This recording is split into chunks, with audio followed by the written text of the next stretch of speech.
how they would express if they were placed in our chart, How Chandra is in your life. how this person is feeling. Moon is everything that is spontaneous in your life. Every spontaneous emotion that comes to you, whether it's joy, anger, hurt, or disappointment. Chandra is playing the role in your life.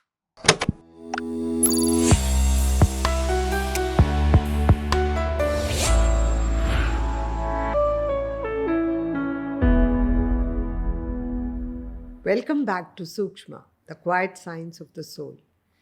In the previous episode, we had spoken about the king of the cosmic kingdom, Surya. Today we meet the queen, Chandra. Welcome back, Yadavindra. Hi. So today we talk about the queen Chandra. I'm really very curious and looking forward to hearing about her. Actually, she is probably more important than the king because the kingdom cannot be without the king, but the king cannot be without his queen. Okay. So she becomes very important. And as I delve into her characteristics and nature, you will see why.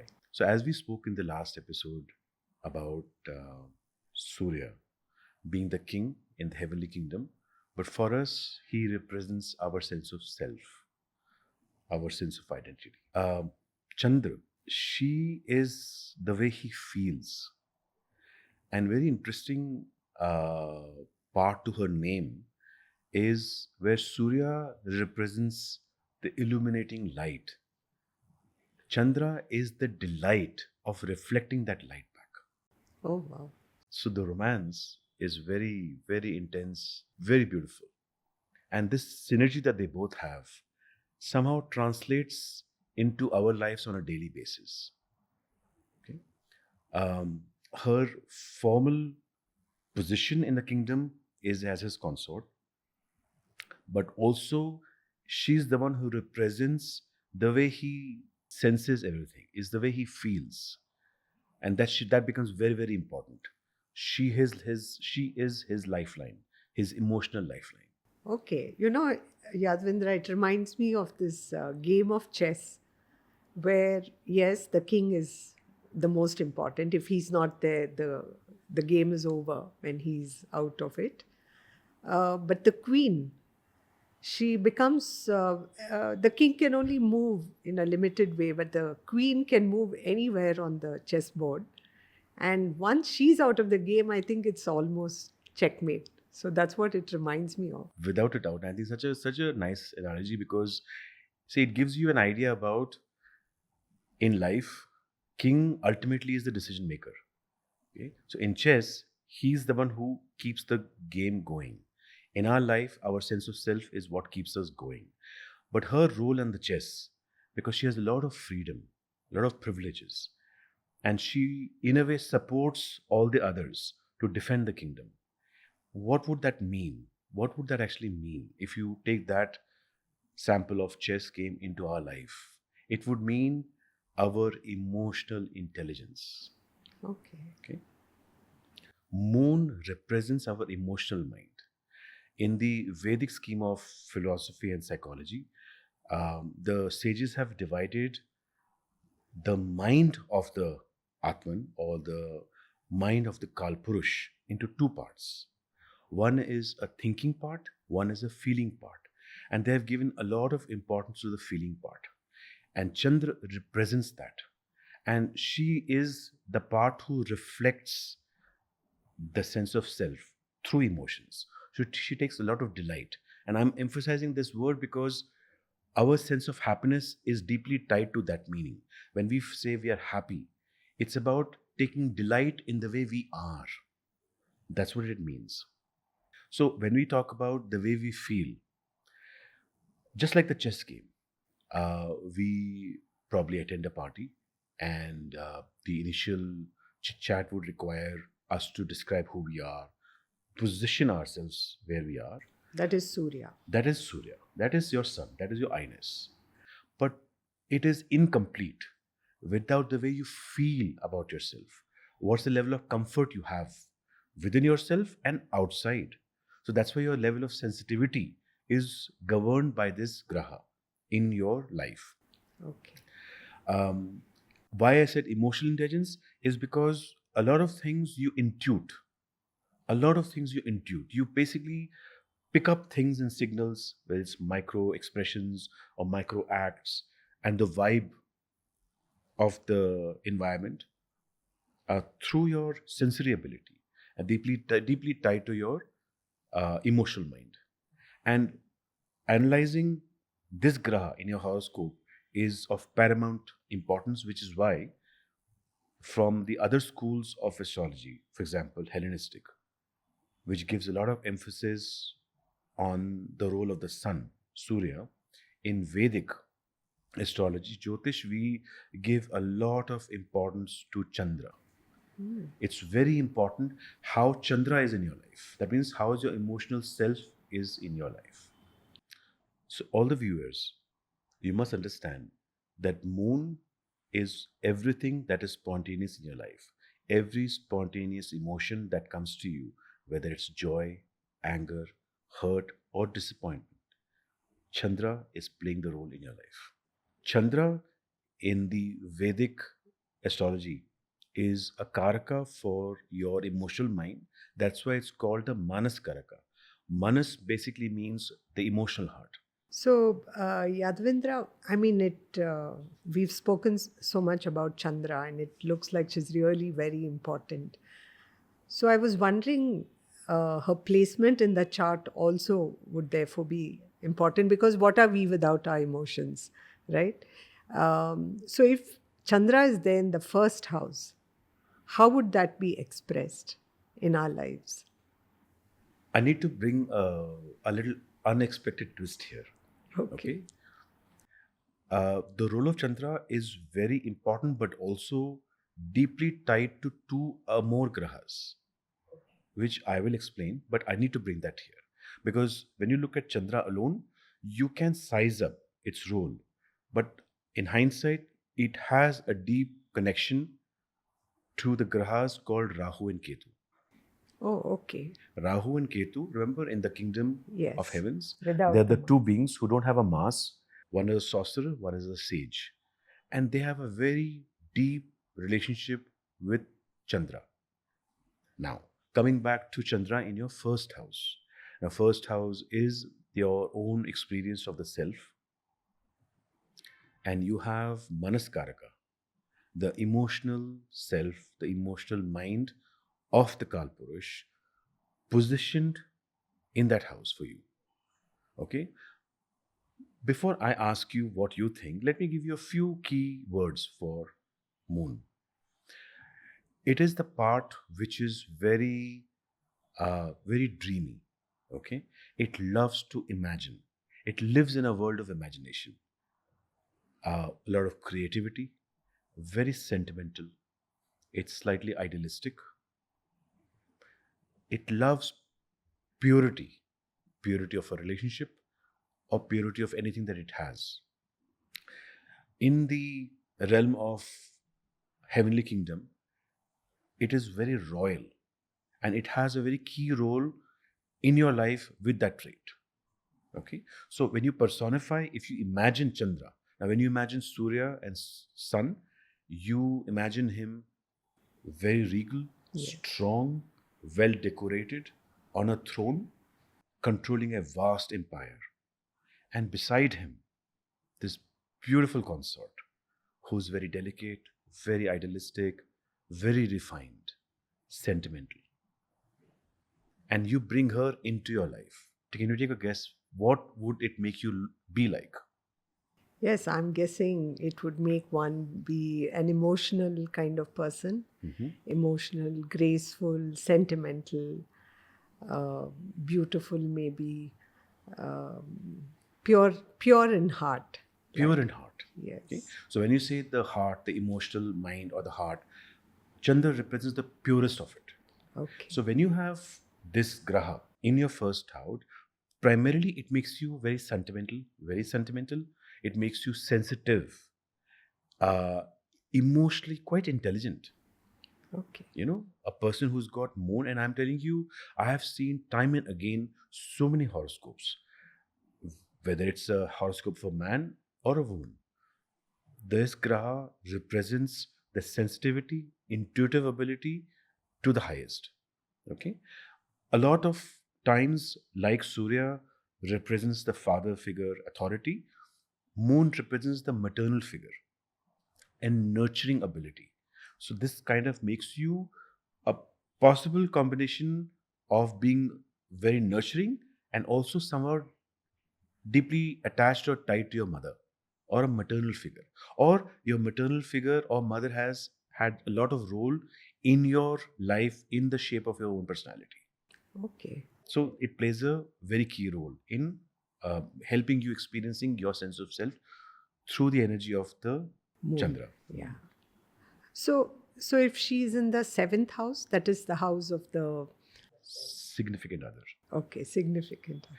Actually, in Jyotish, I don't know why.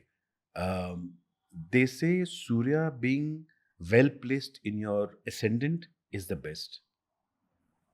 Also, if Moon is placed in the seventh, is also pretty good. Why? Because when you have a significant other with the energy of Chandra, primarily you have somebody who is very amenable, very easygoing. You will attract a partner who is very easygoing, will be very empathetic towards you, um, very understanding, will help you in your household a lot. So if you're a woman and you've got a husband or a partner with moon in your seventh house, you're going to find that person be quite active to help you in and around, because moon is the life within the palace. King is the life outside the palace. It is the one who governs everything outside the palace. Okay. The queen governs everything within. So it makes you quite homely in the sense makes you interested in taking care of things in the home, at home. It makes you very familial in nature. So it's a good planet to a graha to have in your seventh house. Okay. So you were saying moon is like the maternal Matra Karak. It Matraka is the right term, yes. yeah, yeah. So it with a mother, it represents a mother. So I was thinking, what if and the fourth house is the house of childhood. A lot of mother presence is there.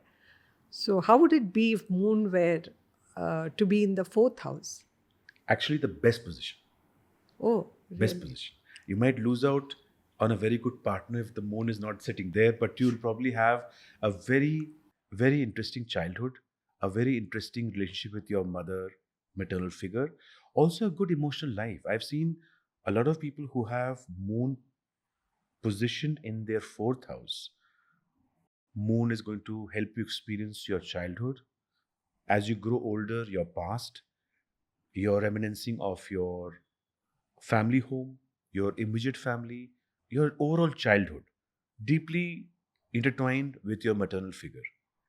But usually, a person is happy go lucky. It's one of the best positions for you to have, because moon is the most comfortable in a house like fourth. Okay. You know, I wish we had time to go into all the houses, but because I find our emotions are the most important part of our lives, but unfortunately, we cannot do that.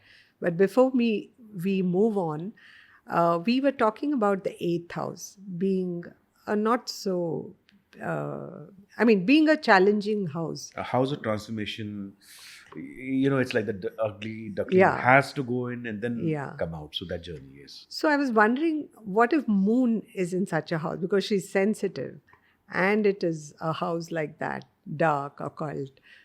How would it be if Moon were to be in the eighth house? I think it's a good question, because now we are in an age and time where we have so much recognition of people's emotional health. See, there is so much talk about uh, emotional well-being, the mental health, and our psychological safety.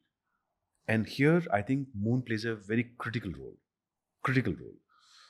And the house that you've chosen gives an idea. I think a lot of times when I have seen some of the charts where moon is positioned in this eighth house, house of transformation, what I have seen and what also the sages say is, since moon's disposition is very sensitive and idealistic, it can create in your life a little turbulence emotional turbulence. Okay, so when you see a chart like that, you can say that the person has not had it easy.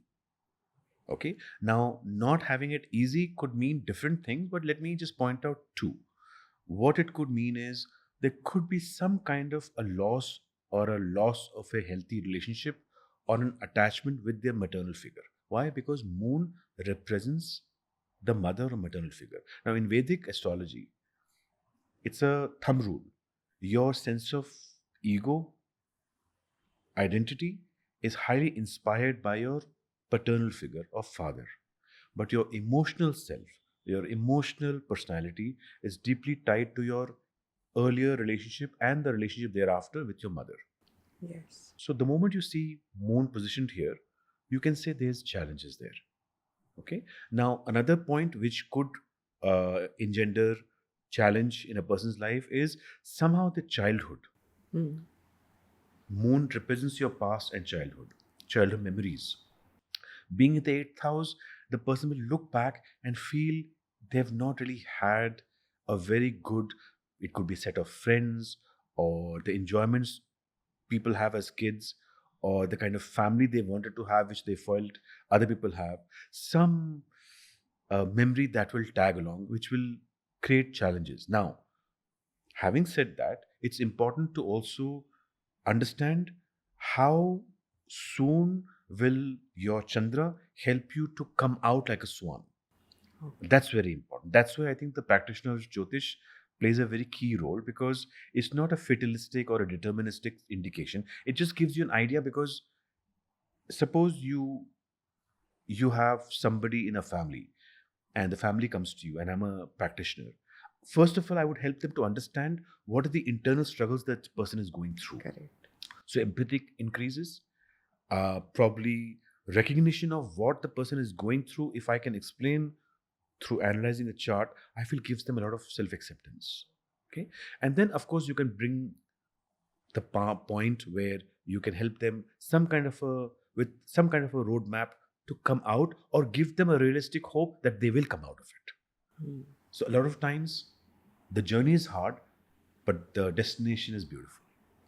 Yes, sounds like that. But also, I'm thinking Chandra in the eighth house, would it lead to depressive tendencies? Like we hear a lot today about depression and so many conditions of the mind. Would those somewhere indicate Chandra in the eighth house? That is where the two grahas become very important. So the position of Rahu and Ketu, which I will get into now, has a very key role in deciding whether this struggle, emotional struggle, the turbulence, is going to lead them in a state of depression or emotional repression, or will it just be some kind of sadness and difficulties that they can just come out with. Okay. So analysis of Rahu and Ketu becomes very important here. Okay. So it was very interesting to see how moon plays out in the first house, seventh house, fourth house, eighth house. It was very nice. But now, if the planets, the signs, so the zodiac sign is along with the moon. We spoke of exaltation, debilitation when we spoke about the sun. How would that play out here? Every graha has a point of exaltation and a point of debilitation, which is represented by a particular rashi or a sign. Okay. Yes. In between, we have discussed on a friendly, unfriendly in their own house. So basically, this sums it up. Okay. Yes. Let's say now, since we are talking about the first house, let's take first house again as Aries. And you have Chandra positioned Yeah. in your first house in the sign of Aries. That means it's sitting in the house of self, influenced by the environment, the ambience of Aryan energy, Mesha. A few keywords for Mesha. Like I said, it's like a ram. It's warrior like, very decisive, moves very fast, assertive, doesn't waste time. Moon is your emotional mind. It is your innate tendencies, your unconscious, your impulsiveness, your natural self. And that's in your first house. I can tell you right now, and this is again through experience as well. Whenever you have moon in Aries, now if Aries happens to be a first, that person is going to be a little temperamental. Okay. So the emotional flow of the person will be more Aryan. They innately would want to do things fast. And somehow they will have clarity. The moment any situation comes, they know what to do, and they move quickly. Unlike the regal king, who is very sturdy, stationed where he is, and then he commands. Moon is like the queen in the chess, moves very fast. Aries moon also makes you emotionally receptive, but only for relationships that mean to you. If there is an emotional bond, Mm, Aryan moon can make you quite self-centric, in the sense it wouldn't be empathetic to everyone. It'll be only empathetic to the people it has formed relationship with. Yeah. Okay, and also a very interesting trait Aryan moon has is they want to do things. They are very dynamic. So, for example, you will find I've seen they will be at the gym, or they will be doing marathons. They're doing things physically because they need to extend and expend the energy, and that's your Aryan moon. Of course, you're being sentimental and generally nurturing comes without a doubt. Yeah. And if it is with somebody it doesn't get along with, like debilitated, maybe we can look at the seventh house. Now, if we were to look at moon in the seventh, let's do one thing. Let's keep Aries as the ascendant. We just spoke about. Seventh house will become Libra. Now, Libra is a mutual house. It's not debilitation, but eighth house is the house which debilitates them. So I'll just talk a little bit about the seventh, and then I Okay. can talk a little bit about eighth. Okay.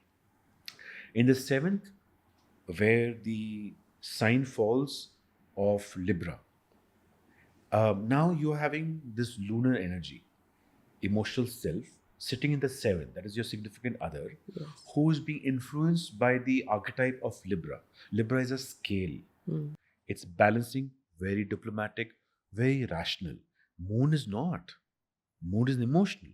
So it might create a situation where you have attracted a spouse or a partner who has opinion on things based on some values or some right and wrongs, and you might feel that there is some kind of a challenge there because you feel you need to also live up to that. Okay, there's also a possibility where you feel any practical decisions that in your life you want to make, which has a lot of emotions, you tend to rely on the partner because the moon's position is in the house of balance. Okay. Apart from the partner being caring, nurturing, sentimental, comes without a doubt. Yes. Now, if we bring moon in Scorpio in the eighth house, Vrishchik Rashi. Now, this is the place the sages have told us Chandra debilitates, it recedes. So, all this emotional ability, emotional intelligence, ability to be empathetic kind of dims. Like we were talking about somebody who has struggled with emotional life, and you have that because moon is in the eighth house, and if it is debilitated, the struggle will be a bit more, a Okay. bit more, because now your emotional self itself is challenged. So Chandra, as that emotional energy, is in the eighth house. Eighth house itself is mysterious, occult, unpredictability, and then it's at the lowest ebb of its potentiality. Usually, a lot of guidance would be required. So when you find such people, you will want to recommend more psychological or a professional help, because just uh, uh, Jyotish alone may not be able to help there, but you can make them aware of the spiritual reasons, which can at least give them some openness to go and seek help that could alleviate the difficulties. In fact, what you said about the family visiting a practitioner and understanding this, I really think it brings in a lot of empathy. isn't it? Where other Tremendous. members understand how this person is feeling and what is the condition of the mind. I think it's A very important point which I want to make here is um, Jyotish somehow beautifully explains two realms of our being, okay? One which everyone can see, which we express, and then this realm which only we know. And it is in our own imagination, our own fantasy, our own desire, which is very non judgmental. It may not correspond to the values of right and wrong on the outside. That's all Chandra. That's all moon. That's why when you're in a horoscope, when you look the position of Chandra, it gives you a peep into that personality. That's why when I've seen in places where sometimes there could be some misunderstandings among family members on different accounts. And you unravel the story of the Chandra, and suddenly you see the change in the energy level of relationship, because suddenly you realize that whatever you were perceiving of the other person actually has a different story to tell behind this veil of the ego. So that way I feel it makes a big difference. so. You were saying while talking about Chandra that the other two grahas, Rahu and Ketu, are very important in understanding her. So, in what way exactly would that happen? Okay, I need to set the context for that. Not for people to get confused. Let me briefly talk about the tale that we usually hear about Rahu and Ketu. There's a tale about a particular demon who heard that all the gods, the devas, the ones who are on the side of the illumination, the Surya, were going to drink the nectar of immortality. And he disguised himself to slip in so he can also have a sip because he wants to be immortal. And I think Mahadev, Shiv, found that out and slayed him. When he attempted to slay the demon, he went into two parts, a head and the torso. And the story goes that's Rahu and Ketu. Okay. It's beautiful, very symbolic. But let me introduce you to another tale which has been at the heart of the analogy of the kingdom.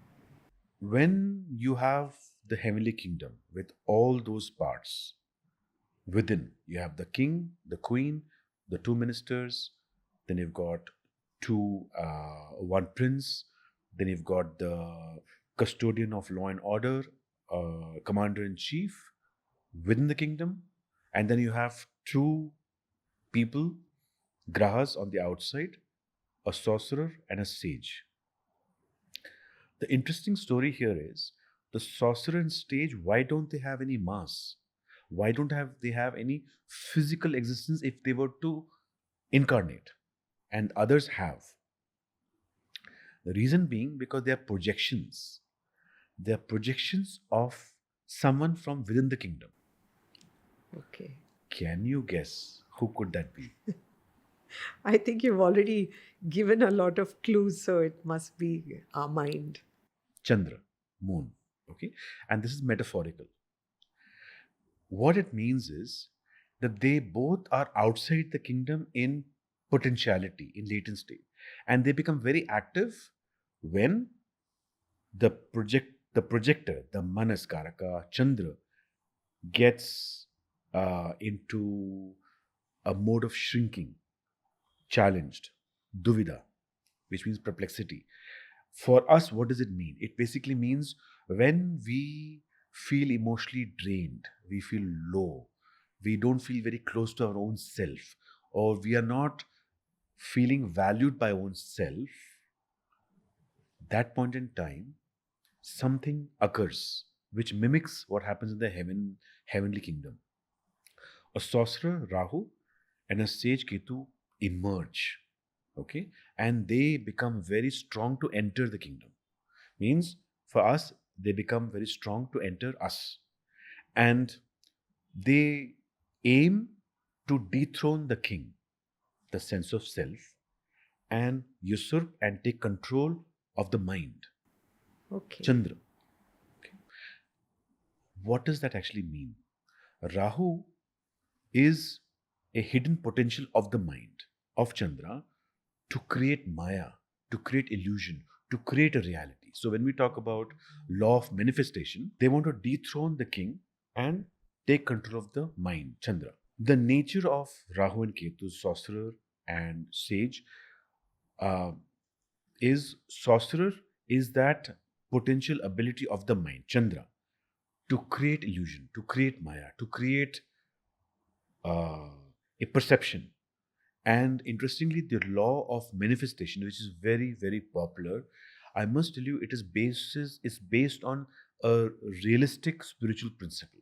Okay, don't get confused. I'm not saying that because it's Rahu, it's bad. I'm just saying how it is so real that it actually does work, provided you know about it.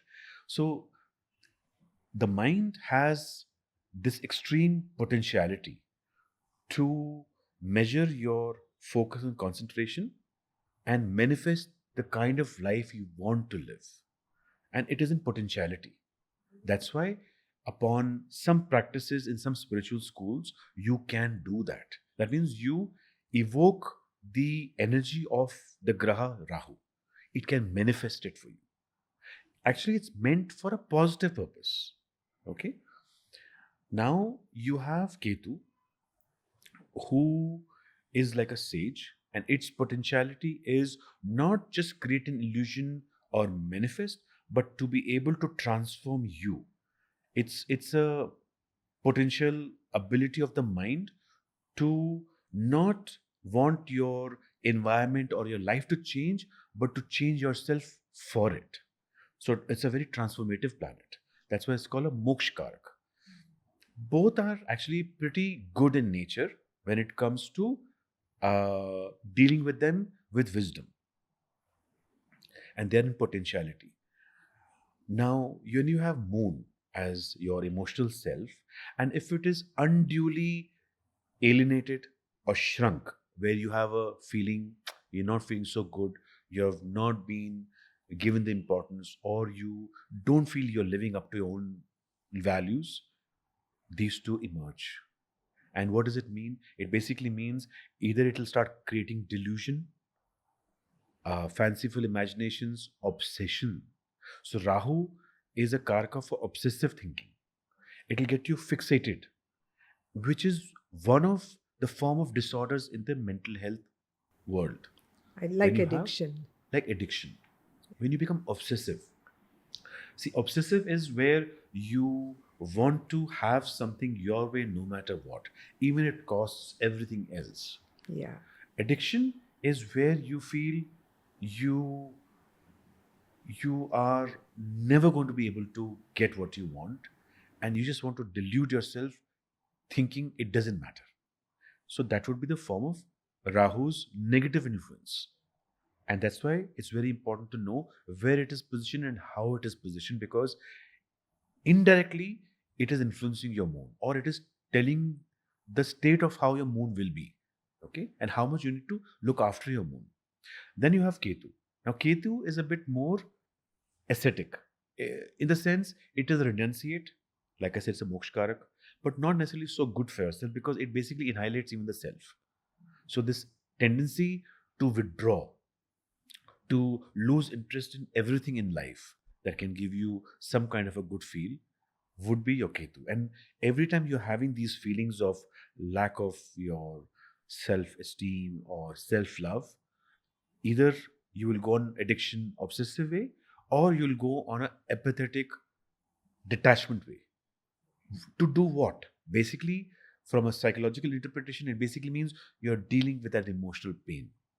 You're dealing with that emotional pain. Now, Jyotish says once you understand the role of Rahu and Ketu in your horoscope, it gives you an idea to give a caution if there is, what you must or must not do, or what kind of interpretations you must or not make about yourself.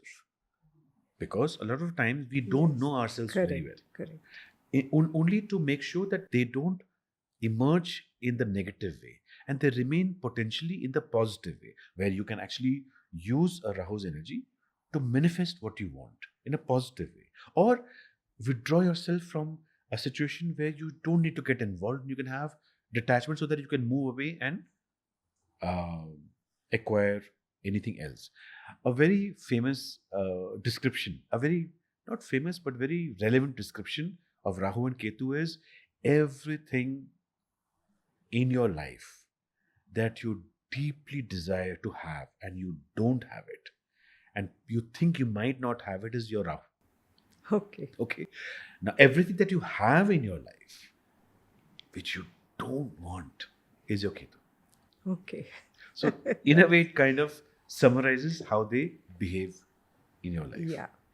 Just to give a small example, I mean, just let me know if it's right or not. Suppose you are aspiring to be a marathon runner, and you work really hard for it. I would say obsessively hard. Would that be Rahu manifesting itself? See, Rahu, when I said it's a creator of illusion, if you have a wrong idea, suppose, let's say someone is 50-year-old and they are running a marathon with their benchmark of 20-year-olds. Now, I suppose some length of the stretch of practice they need to make, or the amount of time. Now, if the physiology doesn't support it, they need to take into consideration something which might also involve reducing the goal. And if they're not paying heed to that, they don't want to pay heed to that. They might think it's my grit, it's my ego, but maybe it's just Rahu. Basically, it's just not letting you see the reality. Okay. Maybe it's not in your It's favor. deluding you. It's deluding you. And very interestingly, in my practice, even though I'm a practitioner of Jyotish philosophy, I try to help people understand I'm not a practitioner of Jyotish as such. I don't like to get into prediction. But it's nice to open up a horoscope and tell you about yourself, about your innate tendencies. And if someone comes like that, it's very interesting to help them understand that why would you even have a delusion like this in your life? And interestingly, I can help them navigate that line of thinking to this moon being shrunk somewhere. That's why it's getting compensated by either creating this delusion or averseness to something. These two extremities, very psychological in nature. And how beautifully a natal chart can just tell you the entire story without you having to spend hours and hours in session to understand the person's past. It's very interesting. So I suppose in that party, if I were to, I'm now at the party and I have Surya, Manas is how I'm feeling there, Chandra. So would Rahu and Ketu figure there or? Very much. And I'll give you a very simple example. So, like the sun would play a role where you identify yourself as who you are, your name, blah, blah, blah. Then you have moon, which gives you a subjective sense of how you're feeling about yourself and about yourself in the party. It's very personal. Moon is very personal. But when it comes Rahu, Rahu is what? Rahu would be, I'll give you an example. Suppose um, you are there at a party and you introduce me, and I know that's your son, and I'm sensing probably the way you're experiencing the sensations of the party and yourself. Now, what impressions are you gathering about what other people think about you? If they are incorrect, that means suppose you're thinking, oh, you know what, Mr. Chopra, actually the other person is thinking I'm too fat. And I'm like, I don't think so. If suppose you are size 0, that's Rahu. So Rahu could really meddle with the way your perception is. This could be a negative. The positive could be where you think you are the star of the party where no one is actually looking at you. So Rahu can be quite extreme. Ketu would be more about you not feeling connected at all. You're wondering, why am I even here? So it's not even about the perception creation. It's just that you feel, I don't think so I even belong here. I don't think so anyone even will notice me. I don't even want to be here. And that extreme emotional tangent could be because of your kid. Okay.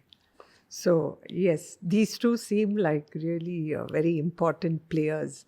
I'm wondering now if how they would express if they were placed in our chart. And maybe we can take the house of our childhood, The fourth house. fourth house. So childhood memories, because like you said, when you go to a psychiatrist or a counselor, they ask you that question, how was your childhood? And I know it plays a very important role in our adult life too. So how would Rahu and we can start with Rahu first. How would Rahu be in the fourth house if it were to be placed there? So you have the sorcerer positioned in the area of your life of experience of your childhood, your mother, and your past. It's very important how this sorcerer is positioned. See, now the fact that they don't have any mass and they don't really own any houses or signs make them very ambiguous and mysterious. Rahu and Ketu. Usually, for a practitioner of Jyotish, they require some level of astrological intuition to understand what could this graha do in a particular horoscope, a particular house. But on simply put, you've got this extreme of your emotional self who's obsessive, quite hungry, wants a lot more. Actually, there's so many traits I have not mentioned, but and then it's sitting in the house of your past. One thing you can say is that the gravity towards pulling you towards your past will be very high. You will reminisce your past a lot. Because it's Rahu, it may not be a very pleasant one. It may not be accurate. You might end up thinking, oh, this happened, my mother was like this, or in my childhood I was being treated this way, and maybe it's not accurate. Rahu could play a role. And if I'm advising somebody, I would like to listen to what they have to say for that question of their past and the relationship with their mother. And I might want to nudge them to relook at the way they are remembering. Because the instance that comes to you first may be influenced by this Rahu just to dramatize the way you want to feel. Okay. So it's very dramatic as well. One thing you can assume is either their business of dealing with their attachment to the mother is very unfinished. That means they wanted more of their maternal relationship or the relationship of their childhood than they actually got. So this obsessiveness would be there in their life. And obviously playing a role even in their adult life, It will carry on. unless they Naturally, resolve of it. course, because fourth house, even though it is your past, your mother, but it is also in your present day, your home, the way you live, your family right now, and the familial relationships that you have right now, and it will play a role, and it will have some connection to your past, to your childhood. Now, if we speak about Ketu, now Ketu is slightly different. It is a sage. It is a Yes. renunciate. Little harsh because it wants to hurry you out of this world. In the Okay. sense, it doesn't want you to stay in this worldly world of sensations and materialism. Rahu wants you to glue. It's obsessive about it. Ketu saying, let's go. Now there's a world after this, a world which is very different from this, which has no fetters to hold you and tie you down. Ketu wants like that. Now it is sitting in the house of your past, your mother. You can foretell there must be some kind of detachment. Either the person, as you, if you're the owner of the horoscope, you feel maybe your relationship with the mother or maternal figure was not very attached to you. You'll get a sense, okay? Or somehow you have formed a detachment to your past, to your childhood, and to your maternal figure. Now that again flows into your adult life because then you find it difficult to form relationships, close Okay. quarter relationships. So Okay. even if you have a spouse relationship, a partner, somewhere seventh, the partnership, and fourth do get interlinked because if you have a space where you're going to share a home together, you're going to share a life together, it will interfere. Okay. So that way I feel if you know this, your awareness of this position and the nature of the graha will help you to understand how you have been, and probably you can make some difference in the way you want to chart out your future. Okay. Okay, that's quite interesting to know. So Yadvindra, now like we saw for Chandra and Surya, um, I suppose the signs would also influence the mood of Rahu and Ketu in whichever house they are in. So now there are two ways of looking at it. Different schools have different interpretations, and I think it's because the practice they undergo and learn experiential wisdom. One set of school believes Rahu and Ketu don't own anything because they don't have any body mass. Yes. So in your chart, they are very adaptable. Whichever house and the sign they fall in, they take shape of that and Okay. behave accordingly. They Okay. would behave as if they are the owners of that house, and depending on the nature of that sign, whether they are hostile or friendly. Even though there's another school of thought which says since they are tied to the moon, so moon's position in the signs influences these two as well. Let me explain what that means. So moon Chandra exalts in the sign of Taurus, which is Rishabha Rashi, and it debilitates in the sign of Scorpio, which is Vrishchiga Rashi. When you take Rahu, Rahu's nature is more towards worldly life, and the sign of Taurus is very worldly. It's very sensual in nature. Yeah. So they say Rahu exalts in Taurus and Okay. it debilitates in Scorpio because Scorpio is a very occult sign. It's a sign which talks about mysteries and hidden potentials. It's not interested in worldly life. It's the house of secrets, sign of secrets. Ketu is by nature quite opposite to Rahu. It is very unworldly. So you can guess how will it be in the house of sensuality? Debilitated. But in the sign of Scorpio, Vrishchik, it's exalted. And that's how they take into consideration. And I think both are fine. Of course, we are too linear. We might be thinking, how can both be fine? But trust me, when you're dealing with grahas, a lot goes on without thinking on linear logic. Yes. Now I understand. I mean, as you say, they really are shadows of the moon, aren't they? So much. And I don't know if I mentioned earlier, they are the Chaya grahas. And the shadow planets are very interesting because there is a school of psychology which follows the ideals of Carl Jung. And he speaks a lot about the shadow self. Actually, what he describes in the literary works that he has published corresponds to the nature of these two grahas.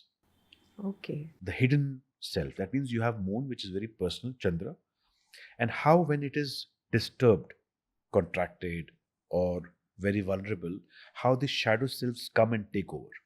And sometimes consciously you don't know why you're doing what you're doing.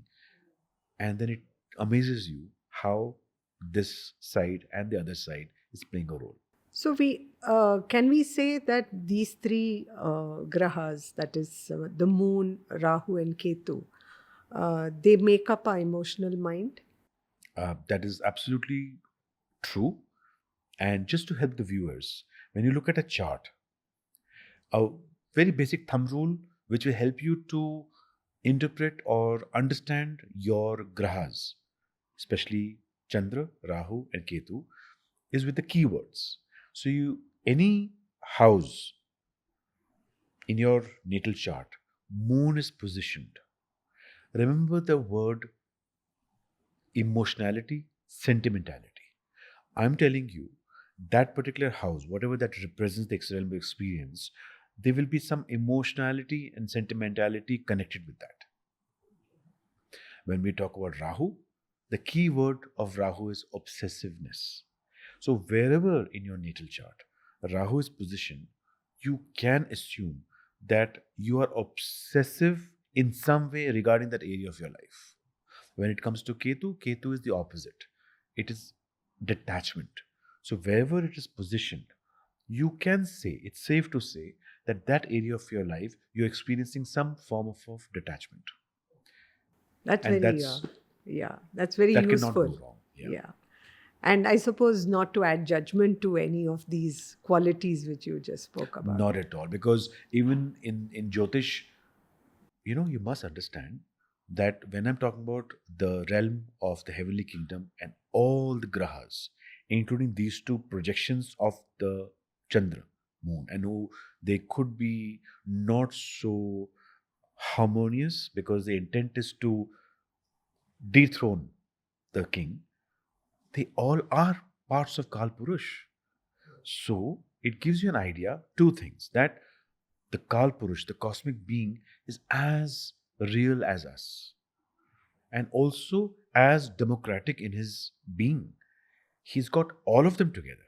And what the story here is, he expresses, or it expresses, for those who wonder why am I calling it he, expresses in your natal chart the way it is.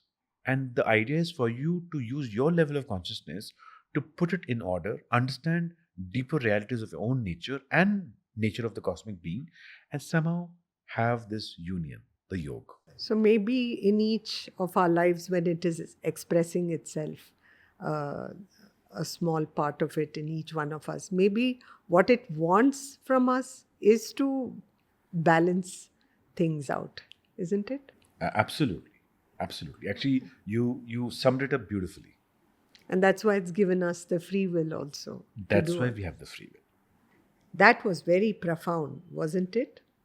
How Moon, Rahu and Ketu together shape our emotional world. So viewers, you should probably look at your chart tonight and see where these three are sitting, so you could know where your emotional strengths and where your emotional challenges lie. Thank you, Yadavindra. And thank you, viewers, for listening. Bring your curiosity again to the next episode of Sūkṣma, the quiet science of the soul.